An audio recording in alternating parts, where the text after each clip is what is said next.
Assalamualaikum warahmatullahi wabarakatuh. Kita berjumpa lagi di pembelajaran matematika kelas 8 semester 2. Kali ini kita akan membahas materi tentang teorema Pythagoras. Untuk bagian yang pertama.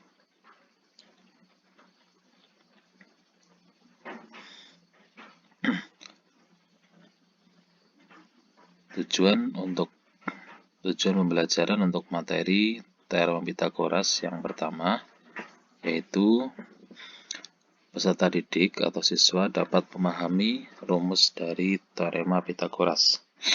Yang kedua, peserta didik dapat menjelaskan atau menghafalkan bunyi teorema Pythagoras. Yang ketiga, peserta didik dapat menentukan sisi-sisi pada segitiga siku-siku. Yang keempat, peserta didik dapat menentukan 3 bilangan yang merupakan panjang sisi-sisi segitiga siku-siku.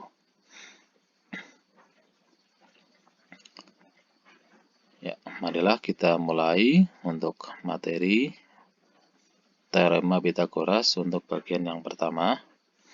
Sekarang amatilah gambar berikut ini. Pada gambar ini kita tahu bahwa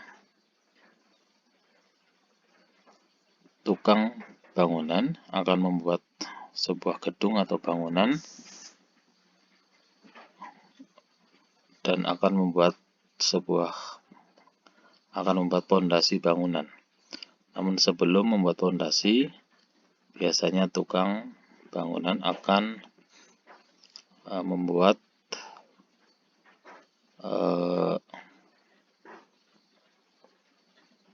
tali sebagai pembatas untuk pondasi, di mana untuk menentukan sudut siku-siku bangunan, maka menggunakan meteran, benang, patok, atau paku. Intinya, para tukang akan membuat sebuah segitiga yang ketiga sisinya mempunyai perbandingan panjang 3:4:5.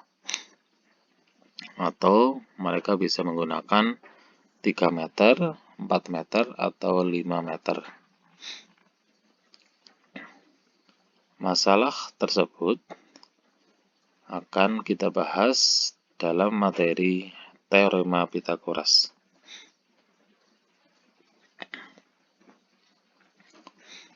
Sekarang kita lihat bersama tentang pembuktian teorema Pythagoras. Ya, amatilah gambar di samping. Nah, kita lihat di sini ada sebuah segitiga A, B, C. Segitiga ABC. Nah, misalkan untuk panjang sisi di depan sudut A, kita beri dengan panjang A kecil. Kemudian panjang sisi di depan sudut B, kita namai panjang sisi B kecil. Kemudian berikutnya panjang sisi yang berada di depan sudut C, kita namai panjang sisi C. Nah, pertanyaannya, apakah jumlah persegi yang terbesar sama dengan jumlah 2 persegi yang kecil? Ya, saya ulangi, apakah jumlah persegi, berarti persegi yang ini ditambah persegi yang ini, apakah nanti sama dengan persegi yang ini? Ya, kita lihat bersama-sama. Kita hitung untuk persegi yang pertama, yaitu persegi untuk panjang sisi AB. Kita hitung 1, 2, 3, 4, 5, 6, 7, 8, 9. Persegi yang bawah ini berisi 9 satuan. Sedangkan persegi dengan panjang sisi B atau panjang garis AC yaitu 1, 2, 3, 4, 5, 6, 7, 8, 9, 10, 11, 12, 13, 14, 15, 16. Ya, persegi yang kedua yaitu berisi 16 satuan. Yang pertama 9, yang kedua 16. Nah, ketika persegi yang kecil dengan yang ini kita jumlahkan, maka akan diperoleh 9 ditambah 16 sama dengan 25. Nah, apakah persegi yang untuk panjang sisi A ini berisi 25? Kita hitung 1, 2, 3, 4, 5, 6, 7, 8, 9, 10, 11, 12, 13, 14, 15, 16, 17, 18, 19, 20, 21, 22, 23, 24, 25. Ya, ternyata betul sekali untuk persegi yang berada di sisi yang miring ini jumlahnya 25. Nah, sehingga kita tahu bahwa jumlah persegi yang kecil, ya, dua persegi yang kecil dijumlahkan nilainya akan sama dengan jumlah persegi yang besar.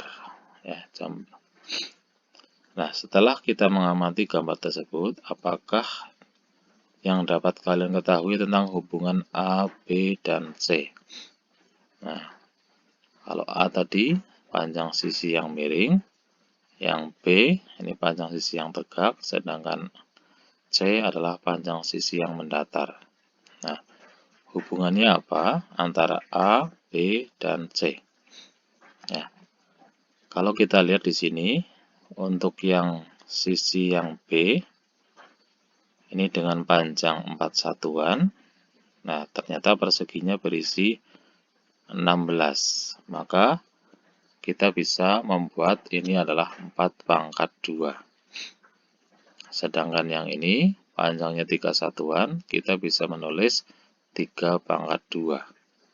Sedangkan yang berada di sisi miring 5 satuan, maka kita bisa menulis 5 pangkat 2. Nah, maka di sini kita peroleh B pangkat 2 ditambah C pangkat 2 sama dengan A pangkat 2. Nah, ini adalah hubungan antara A, B, dan C.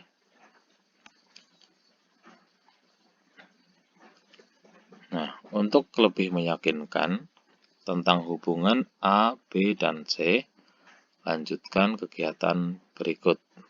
Nah, pada kertas berpetak, gambarlah 3 segitiga siku-siku ABC dengan ukuran yang berbeda. Contohnya misalkan AB 5 satuan, BC-nya 12 satuan, nanti AC-nya berapa satuan. AB-nya 8 satuan, BC-nya 15 satuan, nanti AC-nya berapa satuan. AB-nya 9 satuan, BC-nya 12 satuan, maka AC-nya nanti berapa satuan. Lebih jelasnya, lengkapilah tabel berikut. Yang pertama, AB-nya 5, BC-nya 12. Kemudian yang kedua, AB-nya 8, BC-nya 15. Yang ketiga, AB-nya 9, BC-nya 12. Maka akan diperoleh AC-nya 13,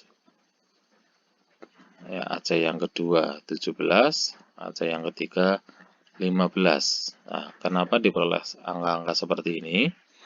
Ya, ini akan sama dengan AB 5 kuadrat, BC 12 kuadrat, sehingga 5 kuadrat ditambah 12 kuadrat, berarti 25 ditambah 144, ketemunya 169. Nah, akar pangkat 2 dari 169 adalah 13, sehingga di sini ya, AC kuadrat sama dengan 169. Nah, kemudian yang kedua, AB kuadrat berarti 8 kuadrat, 64, BC kuadrat 15 kuadrat, 225, 225 ditambah 64, ketemunya 289, sehingga AC-nya adalah 17.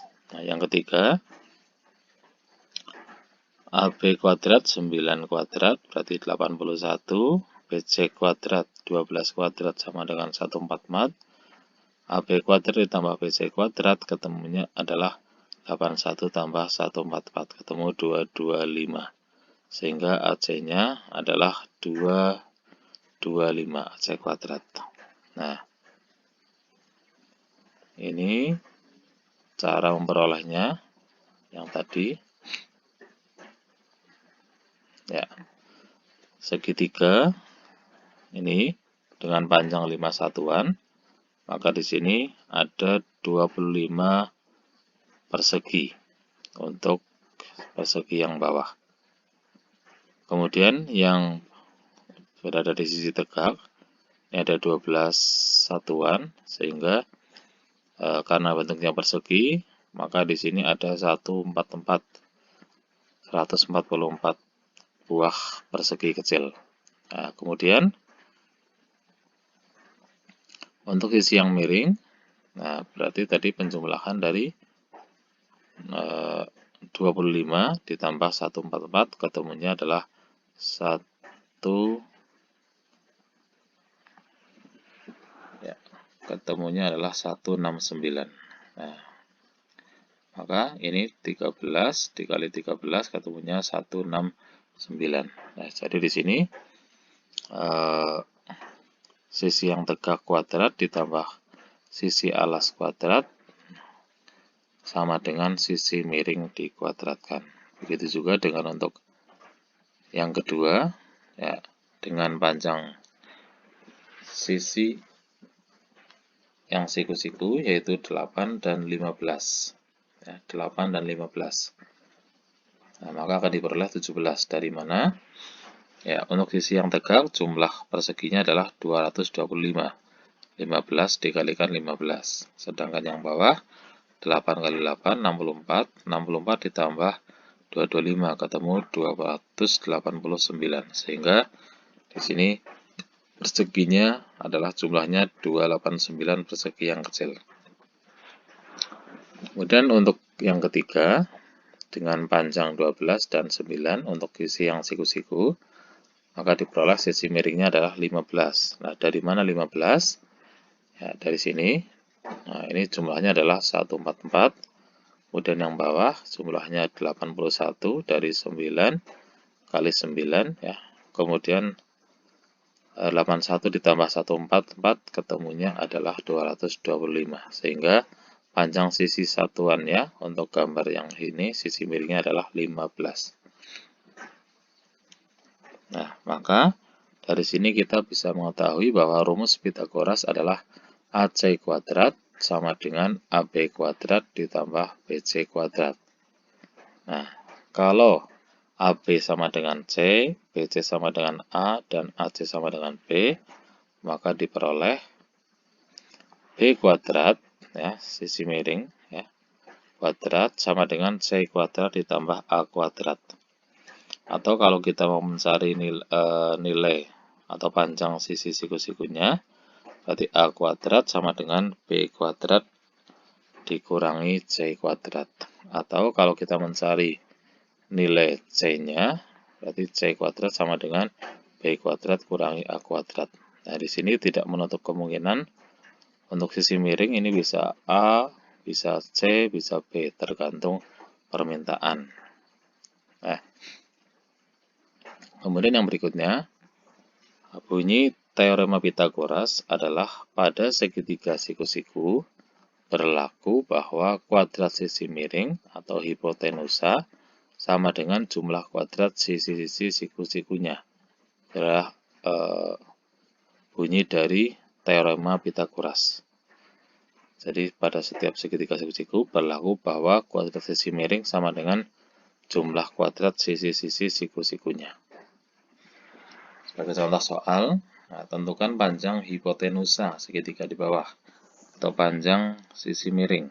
Nah, maka di sini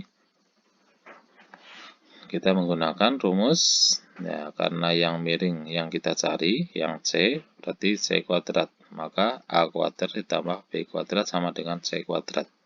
Nah, ini bisa berubah-ubah tergantung sisi miringnya mau dinamai dengan huruf apa.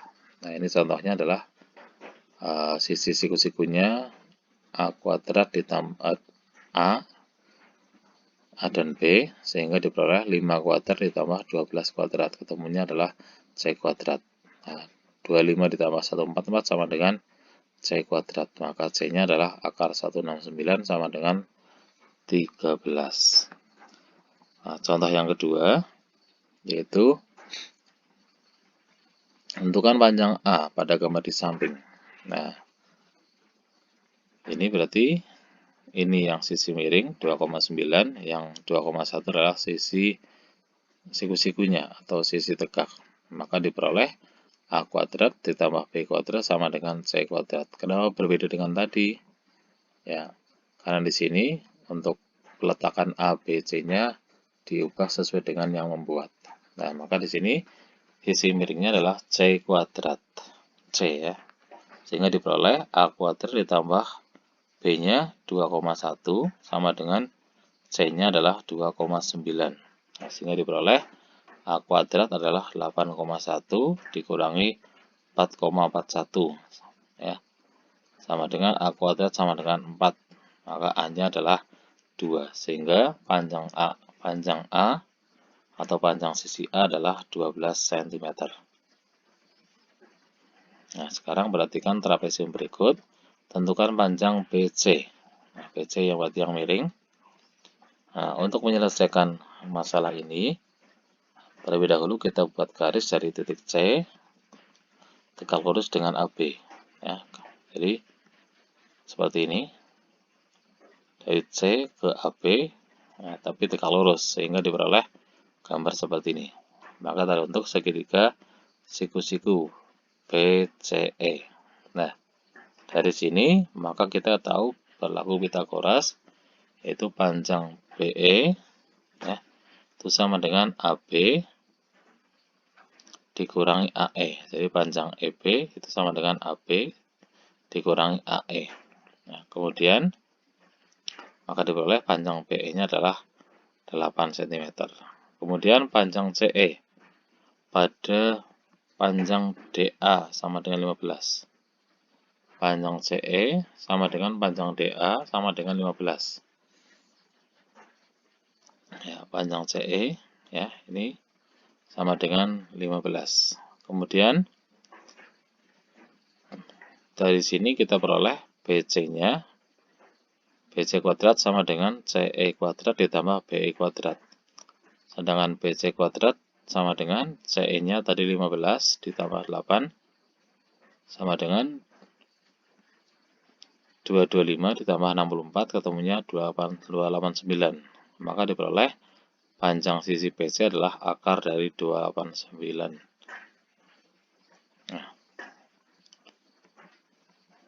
Nah, ini silakan nanti kalian kerjakan tugas ini di kertas, kemudian dikirim melalui Google Classroom. Nah, sebagai contoh ini tugasnya adalah gunakan teorem Pitagoras untuk menentukan nilai yang belum diketahui pada masing-masing gambar berikut. Tentukan nilai X pada gambar kedua gambar berikut. Kemudian yang kedua, ya ini soalnya, silakan nanti bisa dikerjakan. Ya, demikian untuk materi kali ini, teorem Pitagoras bagian yang pertama. Kita ketemu lagi di pertemuan berikutnya dengan materi yang berbeda. Demikian dari saya, terima kasih atas segala perhatiannya. Mohon maaf. Ya, saya akhiri. Assalamualaikum warahmatullahi wabarakatuh.